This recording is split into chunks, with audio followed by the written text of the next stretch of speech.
जय श्री कृष्णा। आप सबका वैदिक प्रेडिक्ट में स्वागत है। आज का विषय है साप्ताहिक राशिफल 11 तारीख से लेके 17 मई तक 2025। सभी 12 राशियों पर बात करेंगे। सबसे पहले इस हफ्ते की खास चीज़ें देख लेते हैं। वो ये कि सबसे पहले 14 तारीख को गुरु का राशि परिवर्तन हो रहा है, जो कि बहुत ही महत्वपूर्ण है। वृषभ राशि से मिथुन राशि में आ रहे हैं। सूर्य का राशि परिवर्तन होगा, जिसे हम संक्रांत बोलते हैं, और ये 15 तारीख को होगा। और ये जो है मेष राशि से वृषभ में आएंगे, जो कि दूसरा घर है, यानी कि काल पुरुष कुंडली का। और चंद्र का गोचर तुला राशि से शुरू हो रहा है और सप्ताह के एंड में ये समाप्त होगा धनु राशि पर, और बाकी ग्रहों की स्थिति एज इट इज़ रहेगी। तो पूरे सप्ताह का विश्लेषण शुरू करने से पहले आपसे रिक्वेस्ट करता हूं, अगर आपने चैनल को सब्सक्राइब नहीं किया तो कृपया सब्सक्राइब करके बेल आइकन ज़रूर दबा दें, ताकि आने वाली वीडियो की नोटिफिकेशन मिल जाए। और अगर आपको वीडियो पसंद आए तो आप इसे लाइक करें, शेयर करें, ताकि दूसरे भी इसका फ़ायदा उठा सकें। और कोई भी सुझाव, कोई प्रश्न हो तो ज़रूर कमेंट बॉक्स में लिख दीजिए, इसका आपको उत्तर ज़रूर मिलेगा। और चलिए शुरू करते हैं इस सप्ताह का साप्ताहिक राशिफल। और सबसे पहले बात करेंगे मेष राशि की। मेष राशि के स्वामी मंगल हैं। मंगल चौथे घर में बैठे हुए हैं नीच राशि में। और नीच राशि में जब बैठे होते हैं तो लेकिन इनके जो डिपॉजिटर हैं चंद्र, वो तुला राशि में बैठे हैं, तो नीच भंग हो जाता है, लेकिन ये 2 दिन का है। और दूसरा, इनकी राशि पर जो मेष राशि है उसमें सूर्य भी बैठे हुए हैं, लेकिन 15 तारीख तक वो भी हैं। तो पहले 2-1 दिन तो ठीक है, क्योंकि नीच भंग हो रहा है, लेकिन ओवरऑल मंगल की स्थिति, क्योंकि मंगल क्रूर ग्रह है, चौथे घर में सुख स्थान है, यहाँ पर स्थिति अच्छी नहीं रहती। आपको क्रोध आता है, काम काज आपके मुताबिक नहीं होते। तो इन सब पर आपको धैर्य रखना है, अपने क्रोध पर कंट्रोल करना है, तो आपके लिए चीज़ें जो है थोड़ा ठीक रहेंगी। आप एक अच्छे तरीके से उसका आकलन कर पाएंगे। इसके लिए आप अगर उपाय करना चाहें, हनुमान चालीसा दिन में 2 बार ज़रूर पढ़ें, 1 बार सुबह और 1 बार शाम को। तो ये 2 बार भी अगर पढ़ते हैं तो ये आपके लिए काफ़ी पॉजिटिव होगा। बाकी गुरु का राशि, गुरु जो है धन भाव में बैठे हैं, कारक भी है धन के, तो धन में होगी वृद्धि। और उसके बाद ये 14 तारीख को चले जाएंगे तीसरे घर में। तीसरे घर में जाएंगे तो पराक्रम का भाव है, भाई बहनों का भाव है। तो यहाँ पर ये आपके लिए एक ऐसा निर्माण करेंगे, भाई बहनों से आपको सहयोग मिलेगा। आप अपने नॉलेज से, अपने ज्ञान से आगे बढ़ते हुए दिखाई देंगे। पंचम दृष्टि इनकी पड़ेगी सप्तम भाव पर, जहाँ पार्टनरशिप में वृद्धि होगी, पति पत्नी के रिश्ते अच्छे रहेंगे। और नवम दृष्टि पड़ेगी लाभ स्थान पर, तो लाभ भी बढ़ता हुआ दिखाई देगा, क्योंकि जहाँ पर भी गुरु की दृष्टि पड़ती है वहाँ पर ग्रोथ होती है, वहाँ पर बढ़ोतरी होती है। तो ये आपके लिए एक बहुत अच्छा परिवर्तन रहेगा। और इसके बाद जो कार्य क्षेत्र के स्वामी शनि हैं, शनि 12वें घर में बैठे हैं, जो ये बता रहे हैं कि कोई ना कोई आपके कार्य क्षेत्र से संभावित कुछ ना कुछ बदलाव दिखाई देंगे। हो सकता है आपका पोजीशन चेंज हो जाए, ट्रांसफ़र हो जाए, या नौकरी चेंज हो जाए। ये सब बातें पॉसिबल हैं आपके लिए, और इस पर आप थोड़ा ध्यान दीजिए, फोकस करिए, तो आपके लिए परिस्थितियाँ ठीक ठाक रहेंगी। बाकी अभी देखा जाए तो राहु और शनि का जो योग बना हुआ है अभी थोड़ा सा नकारात्मक है।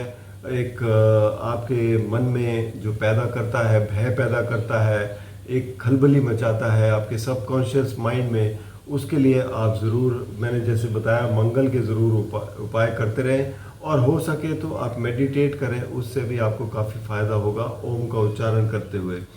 तो ये स्थिति है। और अगले हफ्ते वैसे भी शनि राहु अलग अलग हो जाएंगे, तो स्थिति में काफ़ी सुधार होगा। अब बात करेंगे वृषभ राशि की। वृषभ राशि के स्वामी शुक्र हैं। शुक्र जो है वो बैठेंगे बेसिकली 11वें घर में शनि और राहु के साथ। और यहाँ पर क्योंकि शनि और राहु क्रूर ग्रह होते हुए 11वें घर में आपको काफ़ी अच्छे लाभ देते हैं, तो स्थिति यहाँ पर आपके लिए बहुत अच्छी है। कार्य क्षेत्र के स्वामी भी शनि हैं जो 11वें घर में बैठे हैं लाभ स्थान में, तो कार्य क्षेत्र से भी आपको लाभ होता हुआ दिखाई देगा। यहाँ पर भी स्थितियाँ आपके लिए बहुत अच्छी रहेंगी। गुरु बैठे हैं आपकी राशि पर 14 तारीख तक। गुरु और शुक्र में राशि परिवर्तन भी है जो आपको काफ़ी अच्छे फायदे दे रहा है। गुरु बली भी दिग्बली भी है और 14 तारीख को ये धन भाव में चले जाएंगे, तो धन भाव में जाकर ये आपके धन में वृद्धि करेंगे। पंचम दृष्टि पड़ेगी इनकी छठे घर पर जो कि रोग रिपुर इनका है, वहाँ से आपको मदद करेंगे। और साथ ही में 10वें घर पर दृष्टि पड़ेगी कार्य क्षेत्र पर, तो वहाँ पर भी ग्रोथ होगी। आपके कार्य क्षेत्र में आपको कुछ अच्छी खबर मिलने को मिलेगी, कुछ अच्छा कर पाएंगे जो आपको सीनियर्स में नज़रों में आप बहुत अच्छे हो जाएंगे। तो ओवरऑल वृषभ राशि वालों के लिए सप्ताह बहुत ही अच्छा है। अब बात करेंगे मिथुन राशि की। मिथुन राशि के स्वामी बुध हैं। बुध जो है वो बैठे हुए हैं आपके एकादश मतलब भाव में सूर्य के साथ मेष राशि में। तो एक तो ये कि लाभ स्थान के मालिक जो हैं वो मंगल हैं और मंगल बैठे हुए हैं धन भाव में। तो लाभ स्थान के मालिक जब भी धन भाव में बैठे हैं धन का लाभ होता है। और लाभ स्थान में बैठे हैं सूर्य और साथ में बुध हैं, तो बुध भी बहुत अच्छी स्थिति में है। तो आपके सभी कार्यक्रम जो है अच्छी तरीके से चलेंगे, काम बनते हुए नजर आएंगे। और दशम भाव में जो शनि और राहु की युति है, तो यहाँ पर थोड़ी सी परेशानी हो सकती है क्योंकि श्रापित योग बनता है यहाँ पर। तो इसमें आपको कार्य क्षेत्र पर थोड़ा फोकस अधिक करना है। यहाँ पर अपने काम पर ज़्यादा ध्यान दें। कोई अगर शत्रु आपके इसमें खलल डालना चाहे, कोई शरारत करना चाहे, उस पर थोड़ा सा निगाह रखें ताकि आपके काम बिगड़े नहीं। बस इतना सा ख्याल रखना है। ओवरऑल स्थिति आपके लिए अच्छी है। मंगल नीच के होके दूसरे घर में बैठे हैं जो ये बताते हैं कि आपके लिए थोड़ा सा एक तो वाणी पर कंट्रोल करने की ज़रूरत है। धन तो आएगा, परिवार में भी जो है आपको समन्वय बना के चलना है। ओवरऑल स्थिति आपके लिए ठीक है, कोई दिक्कत नहीं है। उपाय के तौर पर आप जो है हनुमान चालीसा पढ़ें सुबह और शाम 2 बार, ये आपके लिए बहुत अच्छा रहेगा। अब बात करेंगे कर्क राशि की। कर्क राशि में तो मंगल विराजमान है। मंगल आपके योग कारक ग्रह भी हैं और चंद्र बैठे हुए हैं चौथे घर में जो कि तुला राशि है। सूर्य बैठे हुए हैं दशम भाव में बुध के साथ। तो परिस्थिति आपके लिए बहुत ही अच्छी है। 11वें घर में गुरु बैठे हुए हैं जो आपको लाभ दे रहे हैं। तो आपके लिए परिस्थिति इस सप्ताह काफ़ी अच्छी है।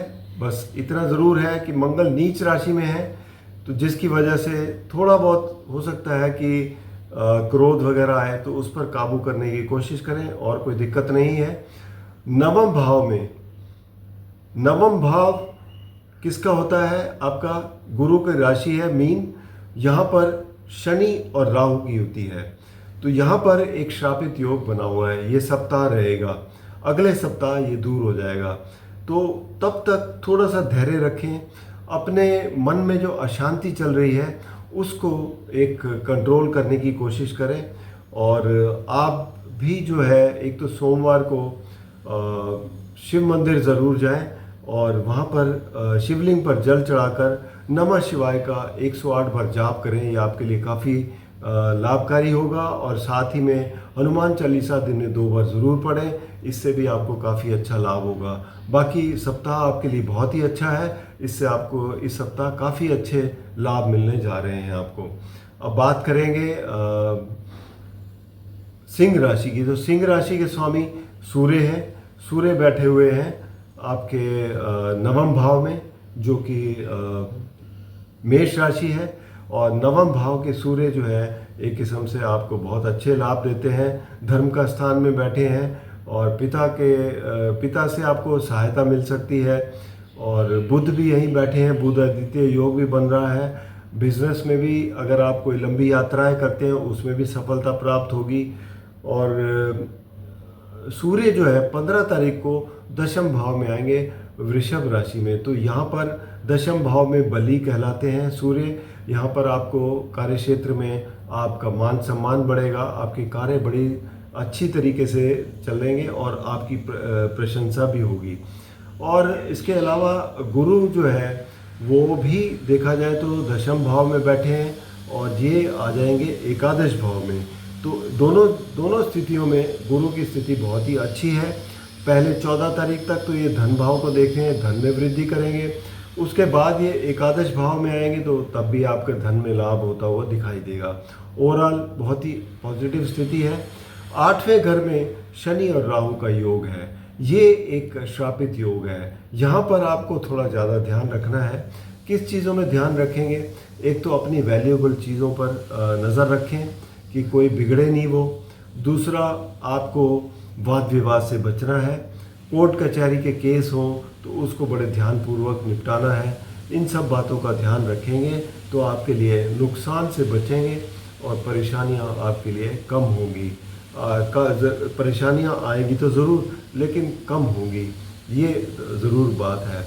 और साथ ही में ये है कि क्योंकि दशम भाव के स्वामी शुक्र जो है 8वें घर में बैठे हैं शनि और राहु के साथ, तो ये कार्य क्षेत्र में भी आपको थोड़ा सतर्क होकर चलने की ज़रूरत है।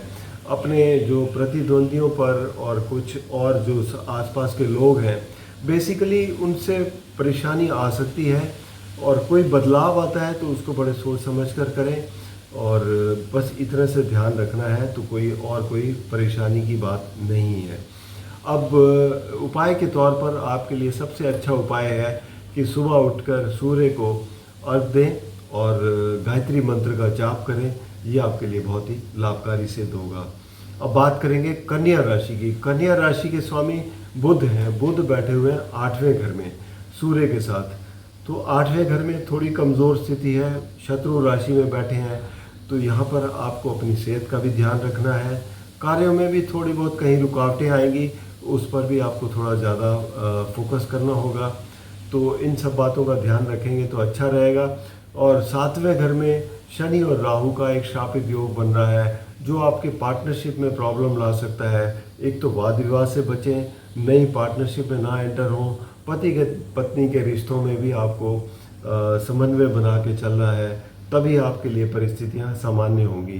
कार्य क्षेत्र में भी स्वामी बुध हैं जो कि 8वें घर में बैठे हैं। थोड़ी कमज़ोर स्थिति है। कोई अगर बदलाव आता है तो बड़ी सोच समझकर आगे बढ़ें और अपने हित को देखते हुए उस पर एक्शन लें। ओवरऑल देखा जाए तो अगर आप गणेश जी की आराधना करते हैं तो इससे आपको काफ़ी अच्छा लाभ होगा। आपके जो विघ्न हैं वो दूर होंगे और कार्य आपके सफल होंगे। इसका ज़रूर ध्यान रखिए। अब बात करेंगे तुला राशि की। तुला राशि से चंद्र का गोचर शुरू हो रहा है। तो चंद्र की स्थिति अच्छी है पहले, दूसरे और तीसरे घर में। और तुला राशि के स्वामी शुक्र जो है वो 6ठे घर में बैठे हैं ऊंच के होकर, और साथ में बैठे हैं शनि और राहु। अब शनि और राहु जब दोनों इकट्ठे बैठे होते हैं तो आपको थोड़ा स्वास्थ्य का ध्यान रखने की ज़रूरत है। वैसे आपको शुक्र ज़रूर मदद कर रहे हैं, तो ओवरऑल सिचुएशन बैलेंस ही हो रही है। और साथ ही में एक चीज़ और है, कार्यक्षेत्र में मंगल बैठे हैं नीच राशि में। कार्यक्षेत्र में भी आपको थोड़ा सा ज़्यादा फोकस करके चलना है। वैसे तो मंगल बली है यहाँ पर और आपको कार्य करने की क्षमता जो है वो तो बढ़ाते हैं, लेकिन नीच के होने से कहीं ना कहीं आपको क्रोध आ सकता है, जिसकी वजह से आपको कोई ऐसा काम कर बैठे हैं जिससे आपको बाद में परेशानी हो। तो थोड़ा सा फोकस करके चलें तो परेशानियां आपके लिए कम होंगी। ओवरऑल देखा जाए तो सूर्य और बुध बैठे हुए हैं सप्तम भाव में और 8वें घर में बैठे हैं गुरु। तो सूर्य जो है यहाँ पर ऊंच की राशि में बैठे हैं, तो आपके जो पार्टनर्स होंगे वो थोड़ा इगोइस्ट होंगे, उनके साथ तालमेल बिठा के चलने की ज़रूरत पड़ेगी। हालांकि 15 तारीख को सूर्य राशि परिवर्तन कर लेंगे, उसके बाद स्थिति आपके लिए काफ़ी अच्छी हो जाएगी। और गुरु 14 तारीख को राशि परिवर्तन करके भाग्य स्थान में आ रहे हैं, जिससे आपके ऊपर दृष्टि भी पड़ेगी तुला राशि पर भी और पंचम भाव पर भी। तो यहाँ पर दोनों तरफ से आपको लाभ मिलता हुआ दिखाई देगा।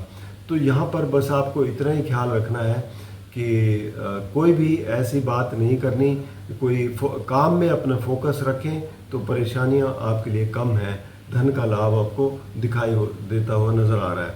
अब बात करेंगे वृश्चिक राशि की। तो वृश्चिक राशि के स्वामी हैं मंगल, जो कि नवम भाव में नीच राशि में बैठे हैं। अब भाव तो अच्छा है, लेकिन नीच के राशि के बैठे हैं तो कुछ ना कुछ नीच राशि के प्रभाव भी देंगे। तो दूसरी एक चीज़ और है कि पंचम भाव में आपके जो है वो शनि और राहु का एक श्रापित योग बन रहा है। शनि और राहु का जो श्रापित योग होता है, ये आपको मानसिक तनाव देगा। जो आप काम करना चाहते हैं क्रिएटिव, वो उस तरीके से कर नहीं पाएंगे जैसा आप करना चाहते हैं। तो इससे आपको परेशानी होगी, मानसिक तनाव भी बढ़ता हुआ दिखाई देगा। इसके लिए आप मेडिटेट करें ओम का उच्चारण करके, और इससे आपको लाभ होगा, मानसिक संतुलन ठीक रहता है और आप कुछ अच्छा कर पाएंगे। तो ये परिस्थितियाँ आपके लिए बनी हुई हैं। सप्तम भाव में गुरु बैठे हुए हैं, लेकिन 14 तारीख को ये भी जो है अष्टम भाव में आएंगे। अष्टम भाव में आने से ये जो है बेसिकली गुरु की स्थिति कमज़ोर हो जाएगी। तो वृश्चिक राशि के लिए थोड़ा विषम परिस्थितियां हैं, आपको थोड़ा धैर्य रखना है और अपने कामों पर ध्यान दें। बस इतना ही कर ले तो ये काफ़ी अच्छा रहेगा। एक नॉर्मल तरीके से सप्ताह बीत जाए, बस ये एक अच्छी स्थिति रहेगी आपके लिए। अब बात करेंगे धनु राशि की। तो धनु राशि वालों के लिए गुरु स्वामी हैं, छठे घर में बैठे हैं, लेकिन 14 तारीख तक, यानी पहले 3 दिन। उसके बाद ये सप्तम भाव में आएंगे। सप्तम भाव में अपनी राशि को देखेंगे तो ये एक अच्छी स्थिति रहेगी। पंचम दृष्टि पड़ेगी लाभ स्थान पर, लाभ भी बढ़ता हुआ दिखाई देगा। नवम दृष्टि पड़ेगी पराक्रम स्थान पर, तो पराक्रम भी आपका अच्छा बढ़ता हुआ दिखाई देगा। भाई बहनों से आपको सहयोग मिलेगा, सब जो साथ में काम करते हैं उनसे सहयोग मिलेगा। तो ओवरऑल स्थितियाँ आपके लिए सुधरती हुई दिखाई दे रही हैं। और साथ ही में आपके लिए अगर देखें तो सूर्य और बुध पंचम भाव में बैठे हैं। तो यहाँ पर आप कोई एजुकेशन फील्ड में हैं, वहाँ पर आप अच्छा काम करेंगे। आप कोई क्रिएटिव काम करना चाहते हैं, उसमें आपको काफ़ी अच्छी सहयोग मिलेगा। ध्यान आपको कहाँ रखना है, चौथे घर में, जो कि शनि और राहु का शापित योग बना हुआ है, जो कि इस सप्ताह तक है। तो तब तक आपको थोड़ा सा ध्यान रखना है अपने घर परिवार में, अपने माता की सेहत का ध्यान रखें। और प्रॉपर्टी के मामलों में कोई अब 1 हफ्ता और रुक जाए, कोई प्रॉपर्टी की डीलिंग ना करें, क्योंकि उसमें आपको नुकसान हो सकता है। बस इन चीज़ों का ध्यान रखेंगे तो आपके लिए सप्ताह काफ़ी अच्छा जाएगा। उपाय के तौर पर धनु राशि वाले अगर बृहस्पतिवार को पीली चीज़ों का दान करें, जैसे मंदिर में जाकर केले ही बांट दें, तो आपके लिए ये अच्छा शुभ होगा। अब बात करते हैं मकर राशि की। मकर राशि के स्वामी हैं शनि। शनि देव बैठे हुए हैं तीसरे घर में राहु के साथ। अब वैसे तो श्रापित योग बनाते हैं, लेकिन तीसरे भाव में, क्योंकि पराक्रम का स्थान है, क्रूर ग्रह पराक्रम स्थान में अच्छे रिजल्ट देते हैं। लेकिन एक चीज़ का ज़रूर ध्यान रखें, भाई बहनों के साथ संबंध जो है बिगड़ने ना दें, क्योंकि ये बहुत ही इम्पोर्टेंट एरिया होता है।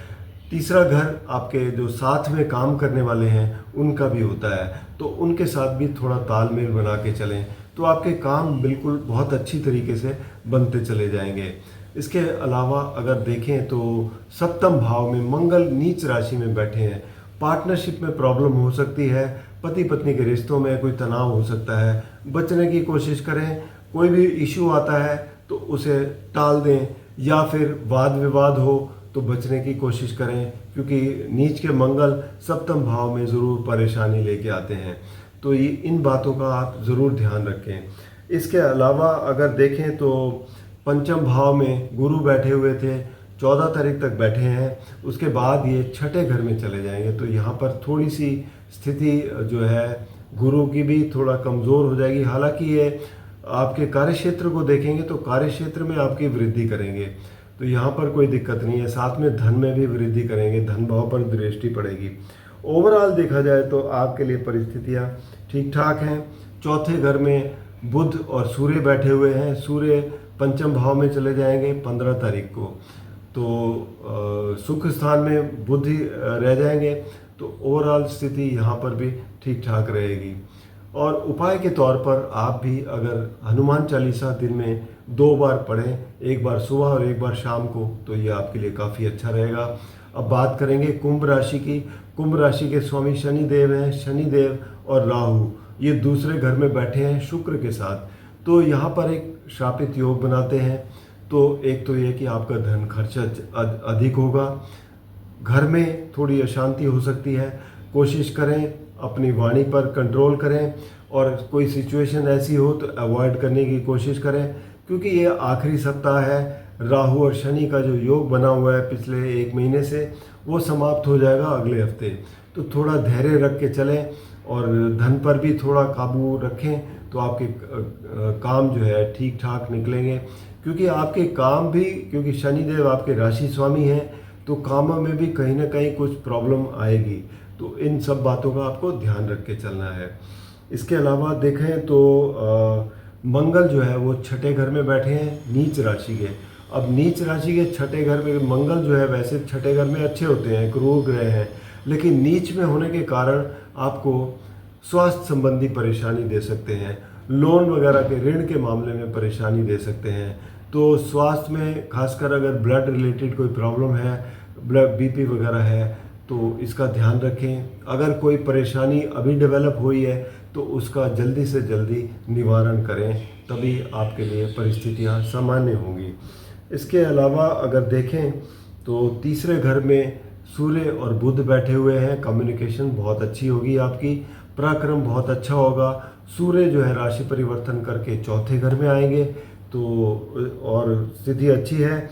और गुरु जो है वो चौथे घर में बैठे हैं, जो कि ये आ जाएंगे पंचम भाव में। तो गुरु का परिवर्तन आपके लिए काफ़ी अच्छा होगा, और पहले भी अच्छा ही था। चौथे घर में सुख स्थान में गुरु की स्थिति अच्छी थी, तो पंचम भाव में भी ठीक ठाक रहेगी। तो ओवरऑल बस आपको परिवार में और धन के मामले में थोड़ा सा ध्यान रखना है। बस इतना कर लेंगे तो परिस्थितियां आपके लिए काफ़ी अच्छी हो जाएंगी। अब बात करेंगे मीन राशि की। मीन राशि के स्वामी हैं गुरु, और गुरु बैठे हुए हैं तीसरे घर में, और 14 तारीख तक है। उसके बाद ये चौथे घर में आ जाएंगे सुख स्थान में। तो यहाँ पर आकर इनकी स्थिति काफ़ी अच्छी होगी। वैसे तो तीसरे घर में भी ठीक है, क्योंकि यहाँ से पार्टनरशिप के घर को देखते हैं, सप्तम भाव को, पति पत्नी का भाव है, और लाभ स्थान को देखते हैं, तो लाभ में वृद्धि कर रहे हैं। जब ये चौथे घर में आएंगे तो चौथे घर से कार्यक्षेत्र को देखेंगे, कार्यक्षेत्र में वृद्धि करेंगे, और साथ ही में ये अष्टम भाव को देखेंगे, द्वादश भाव को देखेंगे। अष्टम भाव आपका अनअर्न्ड इनकम होता है, उसमें आपको इंक्रीज हो सकता है। द्वादश भाव होता है विदेश का या आध्यात्म का, तो आप इन मार्ग पर कुछ कर सकते हैं, धार्मिक यात्राओं पर जा सकते हैं। दूसरा, आपके राशि पर शनि और राहु का एक श्रापित योग बना हुआ है, जो आपको परेशानी दे सकता है, मानसिक तनाव दे सकता है। इससे बचने की कोशिश करें। इसके लिए आप उपाय कर सकते हैं, जैसे कि मेडिटेट करें ओम का उच्चारण करके, जो आपको काफ़ी अच्छा लाभ देगा। मंगल बैठे हुए पंचम भाव में, ये भी नीच राशि के हैं, तो ये भी आपको मानसिक तनाव दे रहे हैं। तो यहाँ पर भी जैसे मेडिटेशन करेंगे उससे आपको काफ़ी लाभ होगा। साथ ही में आप हनुमान चालीसा भी दिन में 2 बार ज़रूर पढ़ें, और ये आपके लिए बहुत अच्छा उपाय रहेगा। सुबह और शाम को 2 बार पढ़ेंगे तो इससे आपको जैसे कहते हैं ना उसमें, संकट कटे मिटे सब पीरा, जो सुमिरे हनुमत बलबीरा, तो ये करते रहें, इससे आपको काफ़ी लाभ मिलेगा। बाकी व्यक्तिगत रूप में कोई भी समस्या है आपको, तो नीचे दिए गए नंबर पर संपर्क करें, या फिर vedicpredict@gmail.com पर अपनी जन्म के विवरण देकर अपनी कुंडली का पर्सनल कंसल्टेशन ले सकते हैं। धन्यवाद।